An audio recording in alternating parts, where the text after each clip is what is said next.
Thanks everyone for being here on a Saturday afternoon. It's an absolute honor and a joy to be here at the Contemporary, a truly unique space in our city, and a space filled with the kind of art and installations and performances that inspire artists of every medium. And so it makes total sense to be here celebrating the work of a true interdisciplinary artist and a true artist. On a lot of levels, and so to be here with Nadia Tolokonnikova is like a dream come true, because to be in the presence of an artist of this caliber, someone who is like truly on another level and has been that way my entire adult life, is just something really inspiring. And so one of the great questions is like, why on earth is Will Evans interviewing the greatest feminist artist in the world today? And so one of the interesting things is that I've studied Russian literature and culture and art in university and in graduate school. And so as a part of that, I've gotten to know the work of Nadia over the last really 15 years or so that she's been a public artistic performer in Russia and internationally. And following her career has been just extraordinary and inspiring, because what originally inspired me to get into Russian culture and art was reading the work of 19th century Russian literature, as one does, but this question that is posed in Russian literature and art of the last several hundred years is, how can art speak truth to power with the belief that art can, does, and should change the world? And so you have no better indicator of that tradition living today than this amazing woman sitting to my right. So Nadia, thank you for being here today, and thank you for being in Dallas. So it's going to be just a free-ranging, true conversation. It's not scripted at all, so forgive me if it seems like I'm just asking the questions that I've wanted to hear, because guess what? That's the role and the privilege I have today. And if you have a question that you want to ask Nadia, hit her up on social media, because she's super active, and come back to more events and keep supporting her art, which is just too amazing and too long to announce. And so I guess I would say the first question today, because we're all here, and you can all actually, over your shoulders, you have this beautiful short film called Putin's Ashes. And so I was going to open up with Putin's Ashes, and then we could go back in time, kind of went back. Davai. So the first question is, you directed Putin's Ashes. You starred in Putin's Ashes. This is a performance that fits into the Pussy Riot tradition, but also your own personal tradition. And I wondered, what is the sort of genesis of this particular project? It happened in August 2022, and I've been thinking about what can I do about Putin's full-scale invasion in Ukraine. And it's very difficult to answer real-life questions with art.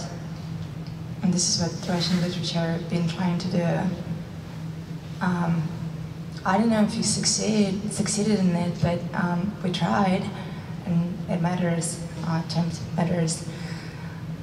First reaction on the full-scale war was to raise money, because I always, I'm in nominate between these two identities of artist and activist. And as activist, I always want to do something direct action, direct help. So we raised $7 million for Ukraine to protect themselves from the Russian invasion.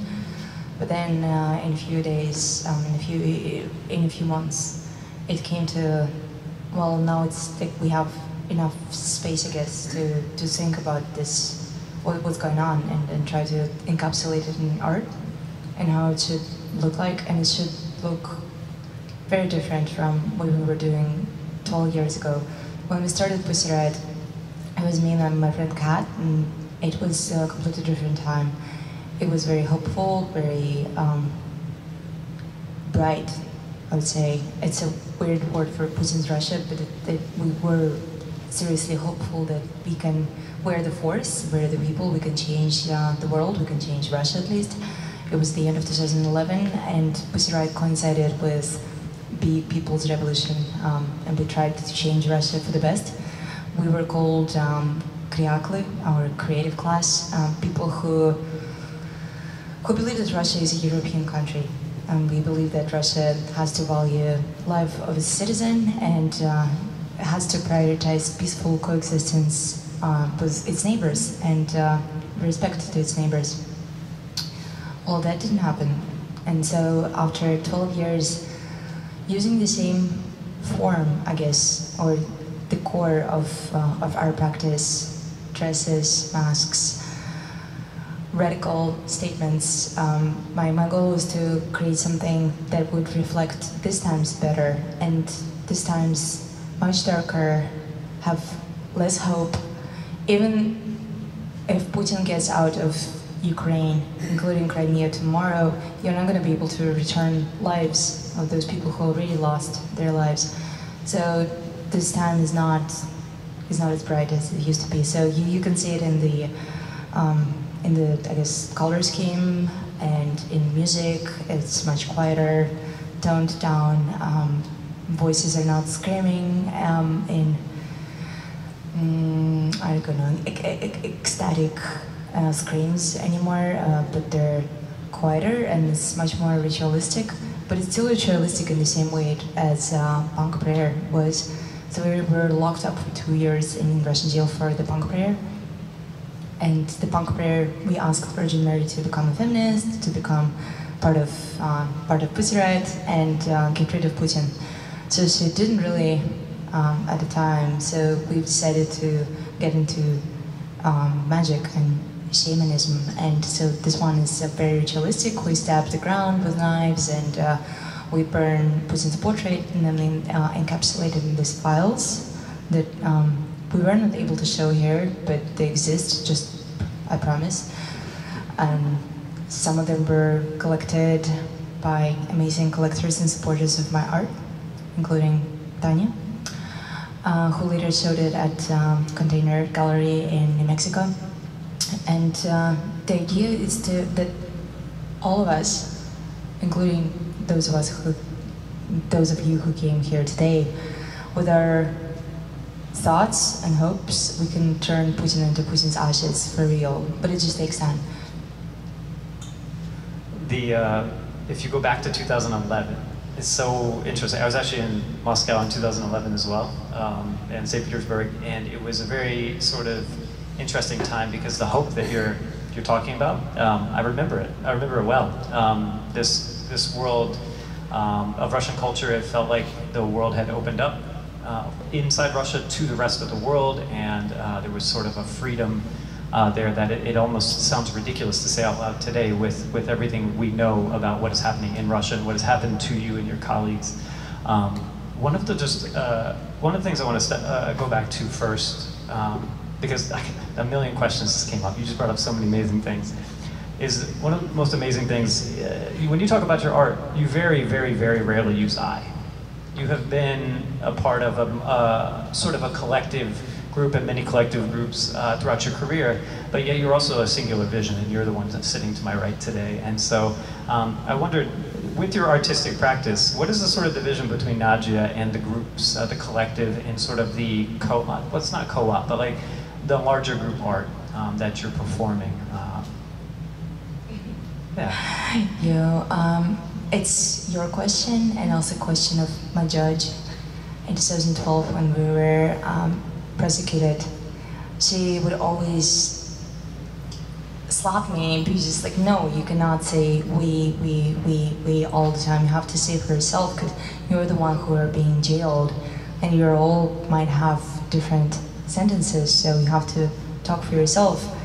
And I would refuse, and I don't know what it is exactly, but John, my future husband, says it's very royal of me of always talking about myself as we.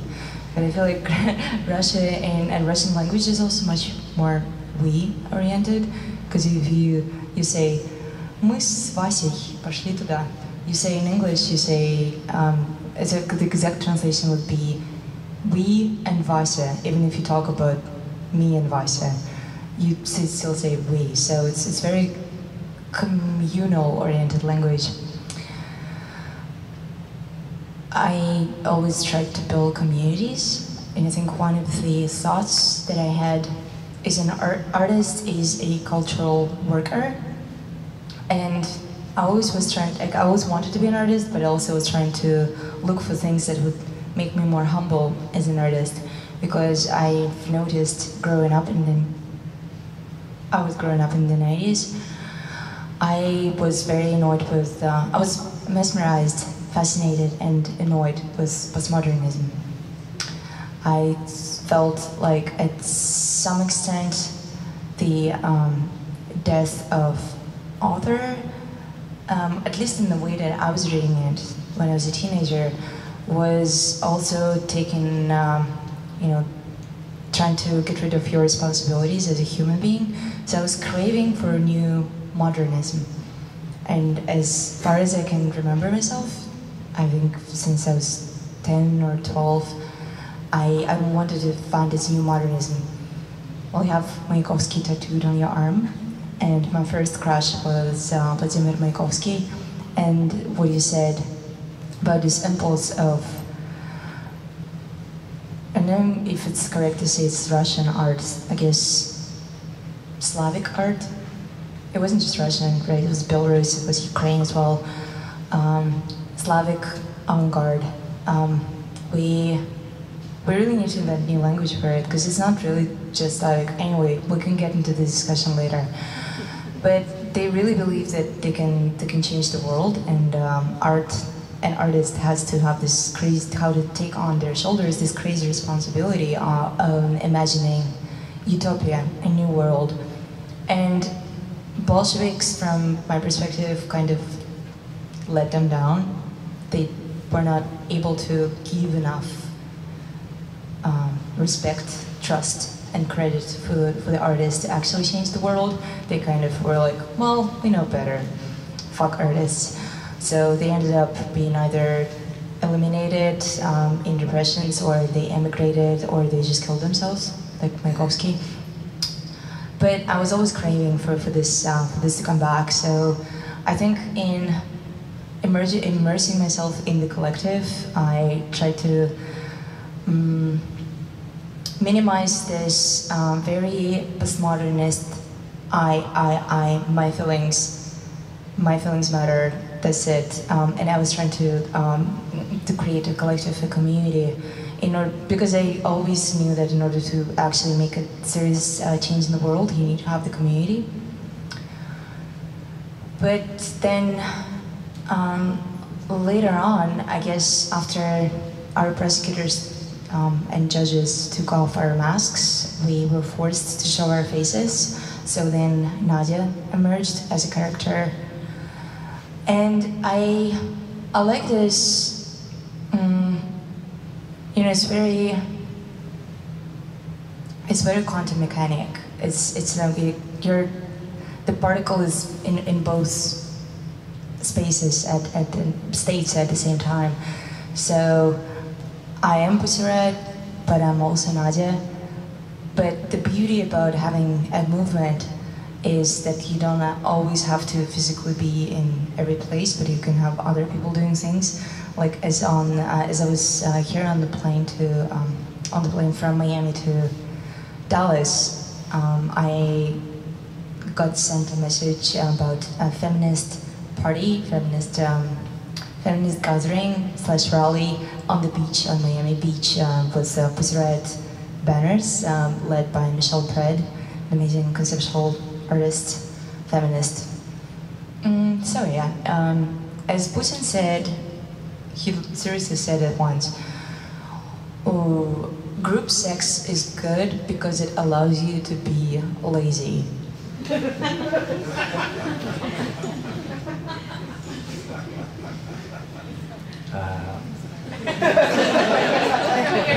It's a funny thing. I mean, Putin has been president almost your entire adult life. I mean, more than your entire adult life, right? He's been president since 2000, January 1st, 2000. So we're coming up on 24 years of Putin.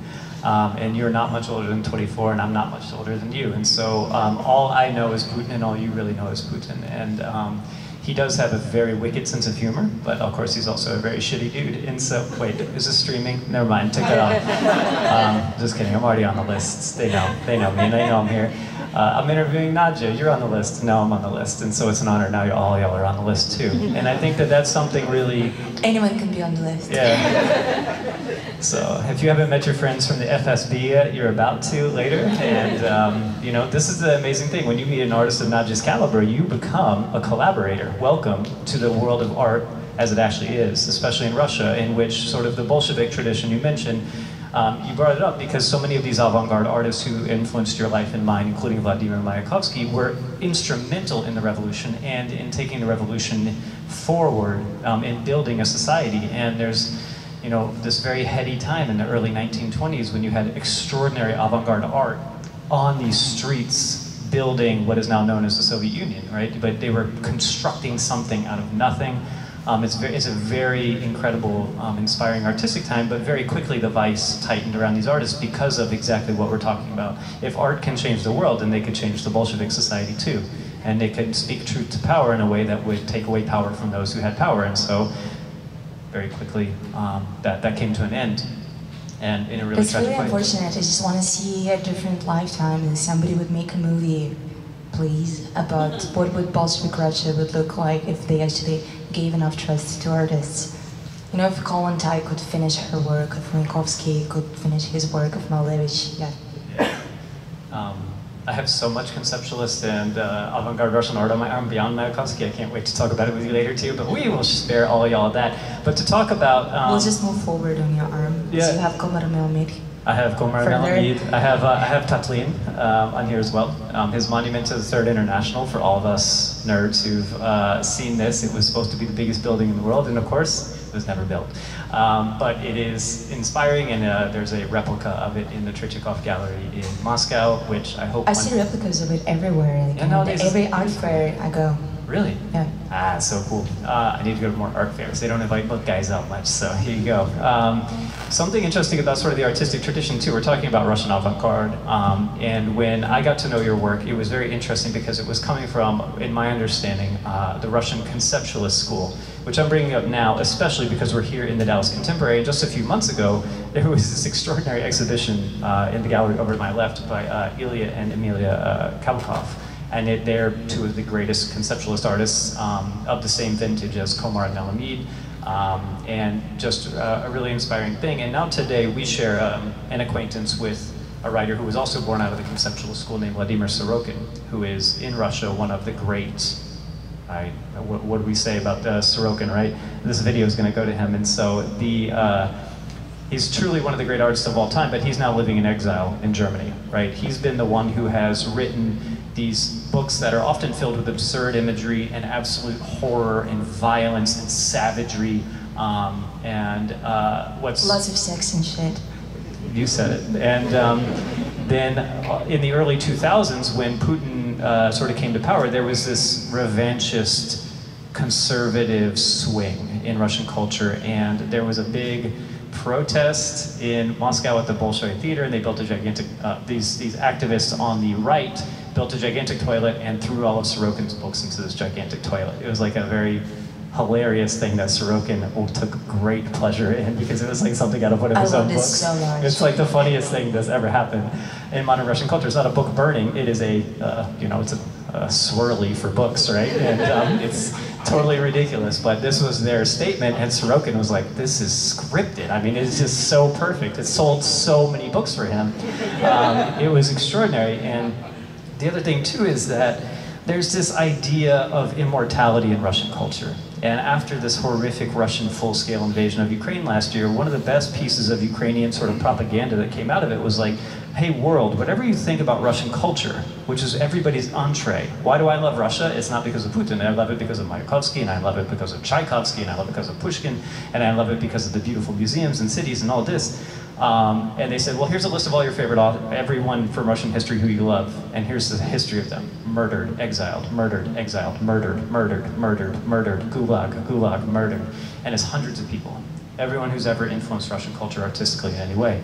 And so if you want to become an immortal in Russian, you do something cool, and then you are murdered, exiled, or sent to the gulag. And so I'm sitting, as you now know, next to one of the great Russian immortal artists of all time, which is really horrific. But this is a society in which, you know, going to prison is the moral inverse of what we understand it in the American tradition, right? You have this great Russian writer named Sergei Dovlatov, exiled, who wrote one of these great books because he was a prison guard in a gulag, in the same gulag where Solzhenitsyn, whom everyone in America knows, was interned in the gulag. And he wrote very eloquently about how being a guard there is hilarious because it's like you are the one on the morally wrong side and the prisoners are the ones who are sort of the good, the capital G, good. And it's true though. Well, I had a lot of prison me. guards who would be very apologetic for being prison guards, and they'd be like, well, we'll have our families too that we need to feed. It's labor, right? It's just a job, you know, in that way. But at the same time, like, your experience as a political prisoner, and when you were in prison those 2 years, I mean, you say jail, and jail for us is one thing, but you're truly in this horrific situation that goes beyond jail. But that time there was very formative for you. You maintained a dialogue through letters with Slavoj Žižek, who is a very famous philosopher and cultural critic and thinker. And you came out, I mean, madder than hell, stronger than ever. And so, I mean, that time, how were you not destroyed? How were you not beaten? How did you come out? Because Pussy Riot is born, the Pussy Riot we now know today comes out of that, this international version of it. And so I wondered how those 2 years, it didn't beat you down, and how did you come out the other side with a vision to take it to a whole other level, to actually try to get back to society and the world, to make it a more international art piece? I think it would probably also be good if we didn't end up in jail, because the Red Square performance got a lot of press. A little fine. It was like a little fine, right? I was thinking like 2 months would be just enough, and I think I really started to realize that series after they extended our period of staying in pretrial detention after the first 2 months, and it's like, oh, it's actually serious. But yeah, I was stoked for the first time when they just arrested me and put me in jail, because, you know, you read Russian authors, you're absolutely right, they all went through. I mean, Dostoevsky got his fame because he wrote his memoir about his prison experience, and his prison experience was extensive. And he was accused of the same exact thing of going against the government and Russian Orthodox Church. So for the first time when I got arrested and thrown in jail, and I was thinking, oh, it cannot be for long because we didn't do anything bad, I was thrilled. And then they extended it once, and they extended it another time, and extended it a third time, and then they gave us 2 years, which at that time seemed like a lot. These days they give us people like me up to 25 years in jail, so that's this completely, when we're going back truly to Stalin's times, because Russia never wanted to talk about experience with Stalin, I guess, and like all of a sudden he is a national hero once again. How is that so? I don't fucking know, that's insane. But at the time, 2 years seemed like a lot to me, and we were sent to labor camps. Again, because Russia never had this processing of its own history and its own crimes. We seem to just have, I mean, at least the government seemed to take pride in having its roots. And it's like if modern Germany would take pride in what Stasi did, it would be the same. So my fresh idea is to turn the FSB building on Lubyanka into a center for people who survived domestic violence, and also really just go through every document and learn about our own mistakes and learn about our own history, how we betrayed our brightest people, how we jailed, tortured, killed our best creative philosophers. We don't talk about it in Russia, and that's why we come back to these mistakes over and over and over again.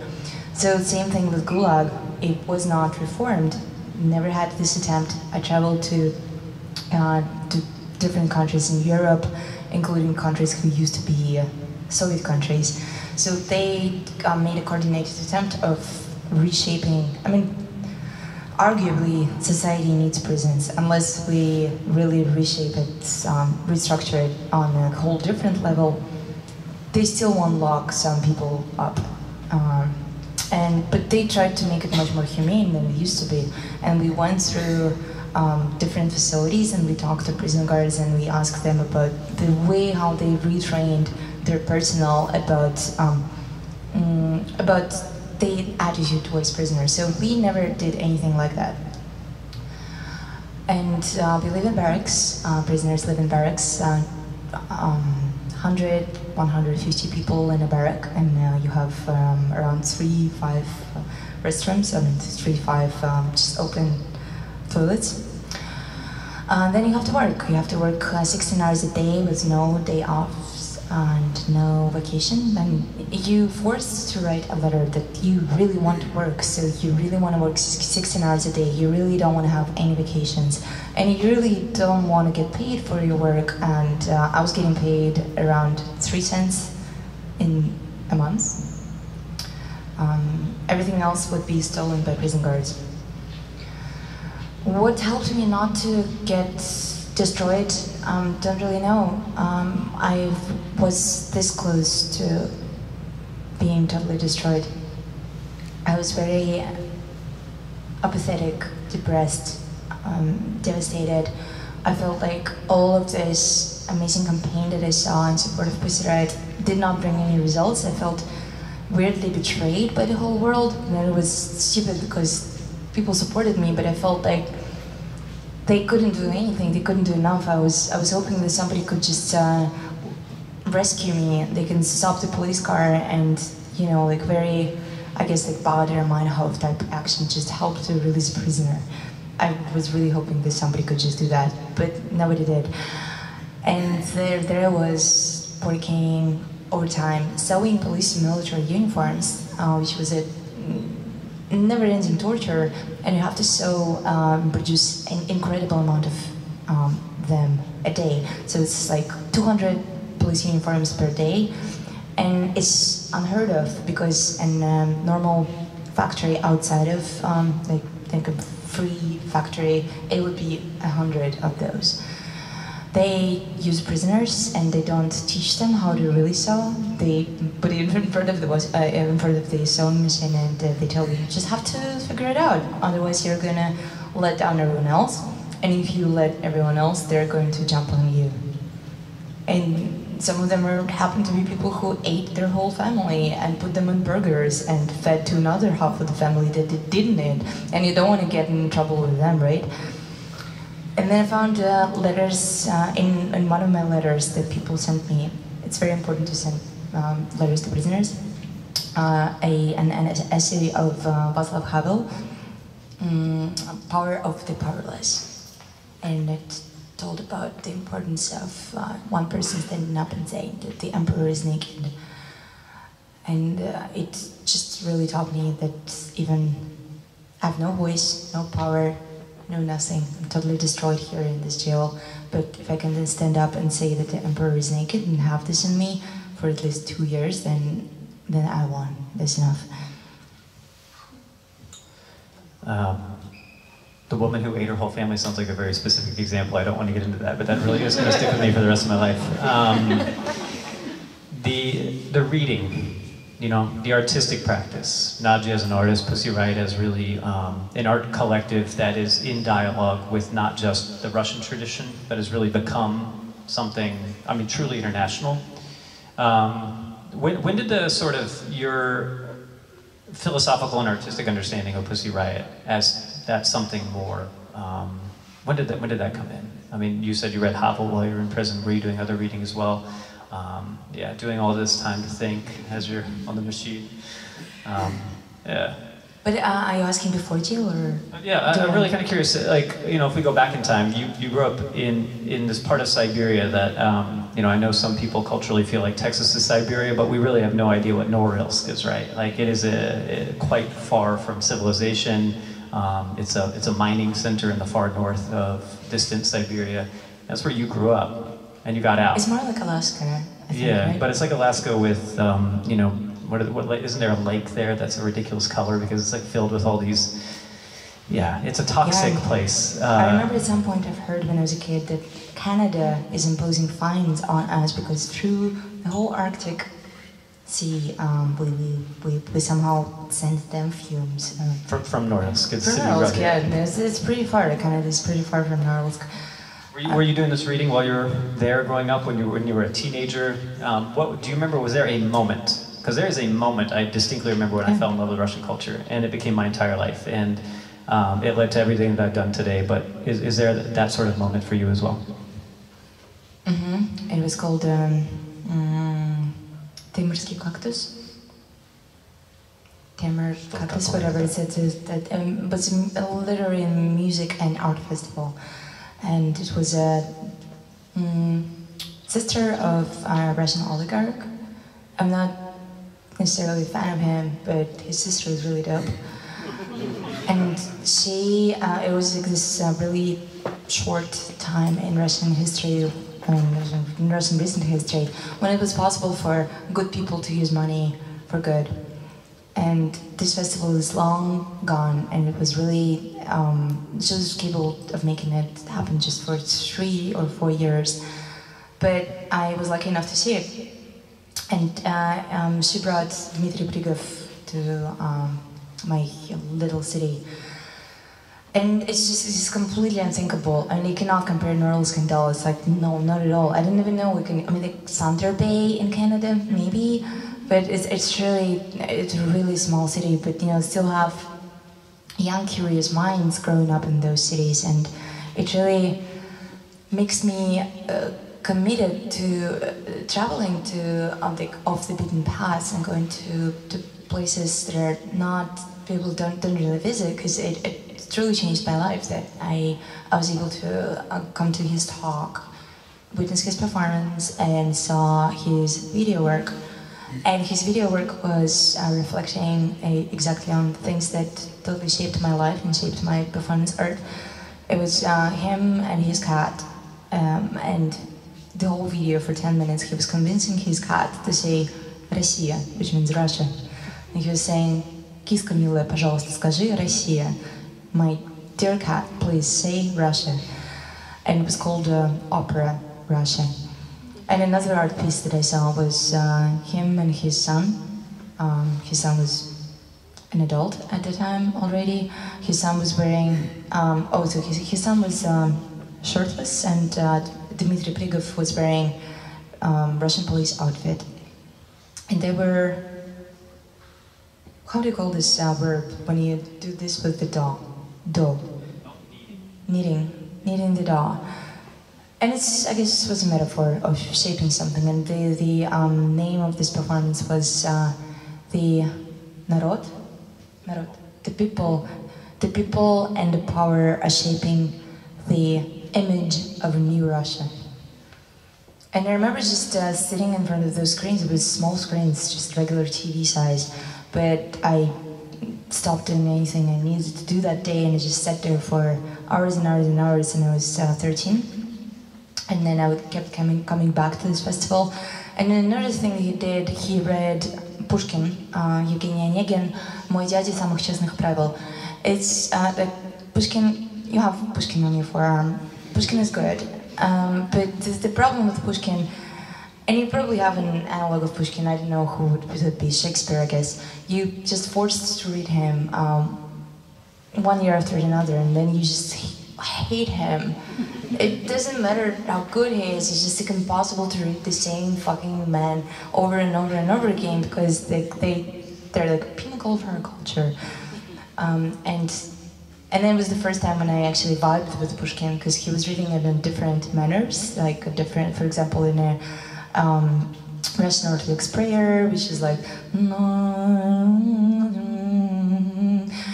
I was like, oh, this is the first time I actually can have another, like, there's a slight, really, very, very slight shift, because the text is still the same. He just reads it in a different manner, so I can have a new, fresh outlook on what he does. And from Dmitry Prigov, I started to learn more about Moscow Conceptualist School, and then I read Vladimir Sorokin, Norm, which our friend in common, Max Lawton, translated, right? He translated it. He will. He Yeah. will? Yeah. Okay. It's coming. It's like, it was the biggest pain point of my life. I've been traveling to Western countries for a second, and I would rave about Normand. It was not translated in English. It was a major problem in my life. So, and reading Sorokin, I realized what art could be. It could be something very exciting that makes me want to jump around, jump on walls, express myself in the weirdest possible manner. And I didn't know exactly how my art is going to shape, but I knew that this life force I want to keep. And I want to use it for creating art. And I will do something like those guys are doing. And also Lev Rubinstein came the next year. He's also conceptualist, artist, poet. He works a lot with found word. He works a lot with things that describe, I guess, your daily domestic activity, especially USSR. In that way, Kabakov is also, I mean, like, Kabakov is just another, how do you say it, master, maestro, genius of this tradition. And if you don't know them, I really wanted to check them out. They're called Moscow Romantic Conceptualists because they're much less cerebral than Western tradition of conceptualism. It's really, truly romantic and much more poetic. Yeah. I don't know if you guys still have copies here at the Dallas Contemporary of the Kapakov book, but they do. I'm getting some nods from some contemporary staff. I highly recommend getting this book because it was here in our city. And this whole tradition, you just gave the best advertisement for the Dallas Contemporary I've ever heard too, right? Like, why do we do this? Why art? And then you do it so that some young person sits in front of this installation and they translate what they're seeing into their own conception of self and their own world that they're building, and you can go out there and truly change the world. I mean, that's why you do it. And so have to give a shout out because this oligarch's sister, whom you mentioned, is a big part of Deep Vellum's universe too, Konyeshna, and NLO, which I know is important to you as well. This woman did some amazing things culturally in Russia, and taking a literary and cultural festival to the far reaches of Siberia. It's where she grew up as well, in a different city not far from where Nadia's from. And she also started a foundation many years later, sort of with her brother's money, and helped promote good Russian art abroad, and including some books that we at Deep Vellum had published. And so, his brother was too busy to spending it on drugs and models in Courcheville. You know, that's okay. He had enough. He was able to spend it on many things, and so it was an interesting thing. But like you just said, in a just Russia, she's. But I loved when he ran against Putin, honestly, because he had good points. This guy we're talking about used to own the Brooklyn Nets. You guys may remember this. He's that Russian oligarch, and so we're not going to have to name him here. But his sister is amazing, and I'm a big fan. I mean, she was brave enough to meet up with me right after I got out of jail, and we talked with her about doing something potentially like some cultural festivals inside of Russian jails. In 2014, we already had repressions. It was already like deep into the Russia becoming an autocracy type beat. But it was still, you know, even in 2014, it was still possible to think that Pussy Riot can have some sort of literature and art festival inside of Russian jail. I mean, the 2011, there's this moment of the people's protest, and there's the moment of you and your comrades being arrested. It really does, it was the end of an era, like the door closing. In 2014, it had not officially felt like as closed off as it is today, especially with the war in Ukraine, right? And it is not a one-to-one thing in an American's mind that this amazing Russian artist would be so supportive of the war in Ukraine, right? And that you would see the intersectionality of this. But it goes back to what you mentioned before. Actually, there's a Sovietskaya shutka, anecdote on my arm, right? And that I have these Russian writers tattooed on my arm, and they're three of the greatest Russian authors of all time. It's Pushkin and Gogol and Mayakovsky. And the joke is that not one of them is actually Russian. Mayakovsky's from Georgia, Gogol's from Ukraine, and Pushkin, his great-grandfather, or excuse me, his grandfather was from Africa. How do you call them? What would be a post-imperialist way of calling, renaming Russian avant-garde? Yeah, I mean, you said Slavic, which is fine, but it's also not entirely really, Slavic ethnically. Yeah. I didn't think Georgians identify as Eurasian. Yeah, that doesn't. We need It to come up with a whole sounds other weird. mode. It sounds like Dugin's philosophy. That's totally true. But this is the idea that this is the moment in 2022 when Westerners for the first time started to go, oh, maybe Russia and Ukraine aren't the same thing. It's something that people took for granted. Of course, people took it for granted in Ukraine and in Russia for so long too. And so the work that you've done there and this mode of reaching out to work sort of with different cultures. What is, damn, this is a terrible question, y'all. What's next for Nadja? Like, I mean, what on earth are you up to next? So there was big news in the last couple of weeks. A bunch of things have changed. How many in here follow Nadja on social media? Anyone? Yeah. If you don't, get up and follow Nadja Riot on social media. Come on, man. She's one of the best follows out there. But two amazing pieces of news just happened. And one is that she got engaged to this amazing fellow who's hiding behind a wall over here. And so congratulations, you beautiful people. And then the other one is that your life story is something you've never really told, right? You have actually written a couple books, but they're books of activism and sort of how to get involved. And that you're working on a book now with our friend Max Lawton, who I hope is watching the live stream right now. And Max is a translator and a writer and truly someone amazing. He's the one who brought Vladimir Sorokin to us and connected us originally. And is doing amazing work. But I think you're working with Max on a book of sort of memoirs, is that what you would call it? And then this is going to be made into a TV series, which is extraordinary. Он взял меня на слабо. Знаешь эту фразу? Ну, конечно. На слабо, да. Он взял меня на слабо, and he convinced me, but in a very beautiful way, to start working on this book, because I didn't want to write about my past.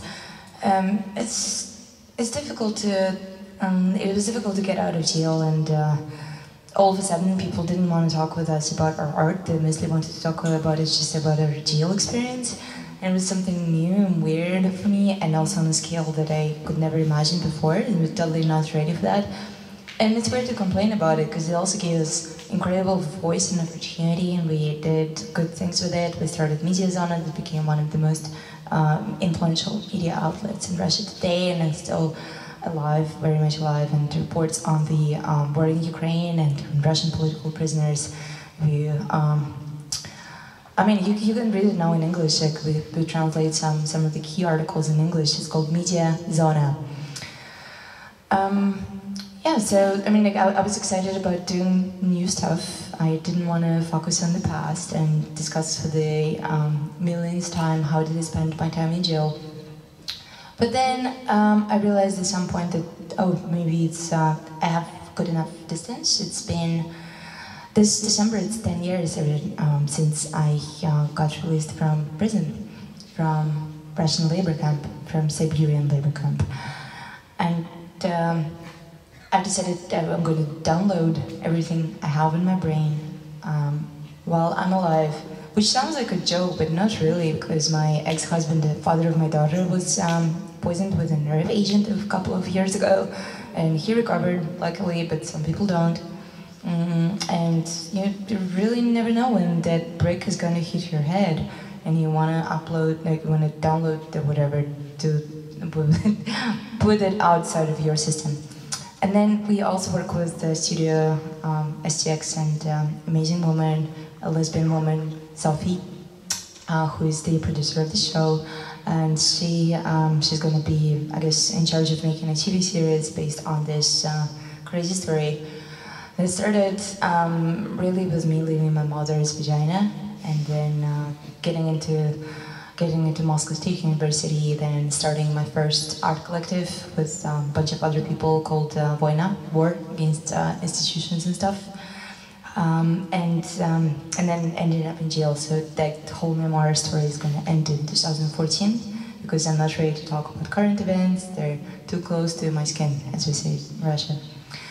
But I think it's going to be a good educational material for people who are not familiar with that story. And I guess my biggest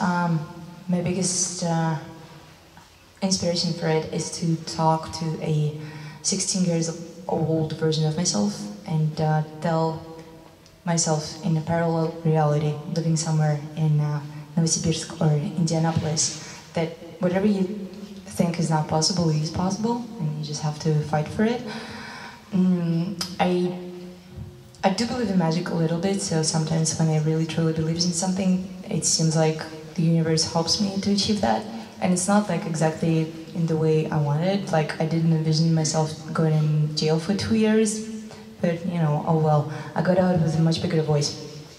So it's for someone like me, but I guess younger and in a different geographical location. I want to encourage them, and I want to let them know that it doesn't matter that nobody believes in you. Your parents probably conservative pieces of shit. They don't believe in you, but you can totally do what you said. What do you dream about?